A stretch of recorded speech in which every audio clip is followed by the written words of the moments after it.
মেগাকে পেয়ে কুসুমকে প্রায় ভুলেই যাচ্ছে ইন্দ্রাণী গাঙ্গুলি। হ্যাঁ বন্ধুরা, ভিডিওটি লাইক দিয়ে দেখতে থাকুন শেষ পর্যন্ত। কুসুম ধারাবাহিকের আগামী পর্বের আপডেটে আমরা সবাই দেখতে পারবো মেগা যে আয়ুষের মায়ের জীবন বাঁচিয়েছে, তাই আয়ুষের মা মেগাকে তাদের বাড়িতে ইনভাইট করে। এদিকে মেগার প্রায় আগের থেকে সবকিছু জানা ছিল যে ইন্দ্রাণী গাঙ্গুলি কেমন লোক।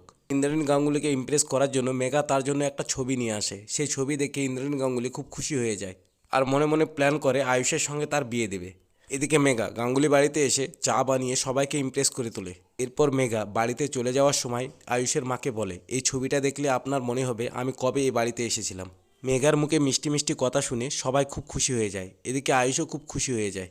অন্যদিকে কুসুম মেগার বানানো চা সবাইকে দেওয়া হয়ে গেলে মেগাকে চা দিতে আসে। কুসুম চায়ের কাপটা হাতে নিয়ে যে এগোবে তখনই মীনাক্ষী পিছন থেকে কুসুমকে লাথি মেরে দেয়।